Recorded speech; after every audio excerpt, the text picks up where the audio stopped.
High, আমি Mrs Emran. Welcome to my kitchen. আজকে কি করি তো শুরু থেকে শেষ পর্যন্ত সবাই থাকবেন আমার সঙ্গে। ভিডিওটি এনজয় করবেন আর কমেন্টস করতে ভুলবেন না। তো সব সময় আমাদের এমরান চ্যানেলটা ভিজিট করবেন, কমেন্টস করবেন প্লিজ। আমরান গ্রিন হাউস থেকে শুরুতেই সবাইকে আন্তরিক শুভেচ্ছা। যে যেখান থেকে দেখছেন কিংবা একটু পরে দেখবেন, চলুন সবাই মিলে এই যে এরকম সুন্দর কালারের আর ঝাল ঝাল গরুর মাংস কিভাবে রান্না করলাম চলুন দেখে নেই। আজকে আবার এই যে গরুর মাংস রান্না হবে। তো গরুর মাংসটা সব মশলা দিয়ে আদা রসুনের পেস্ট আর হলুদের গুঁড়ি, মরিচের গুঁড়ি, ধনিয়ার গুঁড়ি, জিরার গুঁড়ি, এলাচ, দারচিনি, তেজপাতা সব কিছু দিয়েই এটাকে মেখে নিয়েছি। এখন এটাকে স্টোভ অন করে দিব। এই যে এইভাবে মেখে নেব। সব মশলা দিয়ে মেখে রেখে দিয়েছিলাম 20 থেকে 30 মিনিটের মতন। এভাবে মশলা দিয়ে মেখে রাখলে মাংসের টেস্ট অনেক মজা হয়।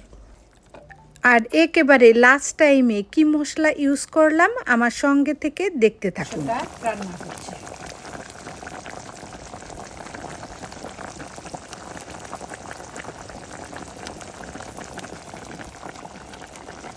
মাংসটা ভালোভাবে কষিয়ে নিব।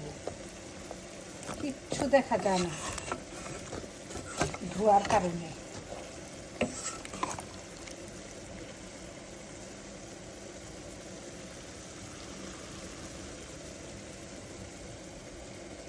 মাংসটা প্রায় কষানো শেষ। এর ভিতরে এখন একটু পানি দিয়ে দিব, গরম পানি দিয়ে দিব। তারপরে এটা 20 থেকে 30 মিনিট এটা সিদ্ধ হওয়ার জন্য ঢেকে দেব। একসাথে ক্যামেরা আর একসাথে নাড়াচাড়া দেওয়া খুবই পেশারি হয়ে যায়।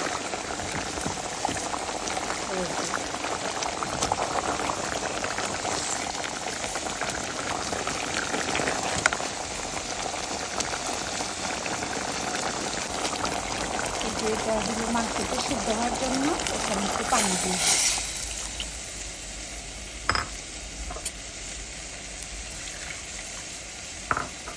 আর একটু পানি দিয়ে দেব। পানিটা ভালোভাবে সিদ্ধ হবে।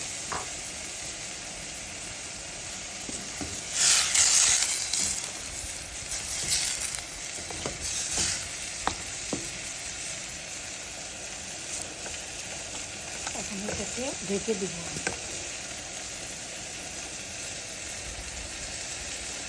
তো গরুর মাংসটা রান্না হচ্ছে।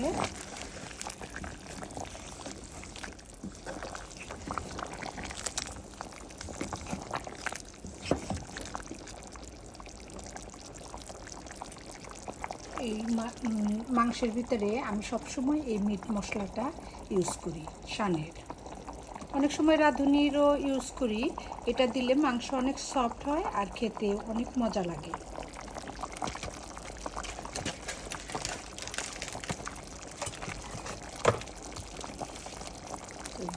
এখন দিয়ে দিচ্ছি।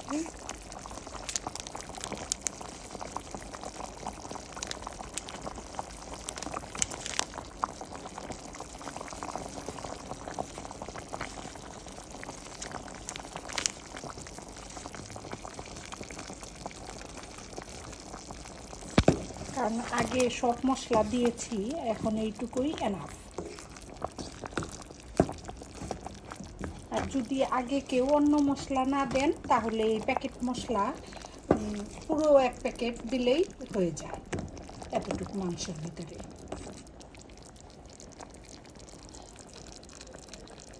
এখন আরও এটা সেদ্ধ হবে, জাল হবে, একদম মাংসের পানিটা শুকিয়ে আসবে।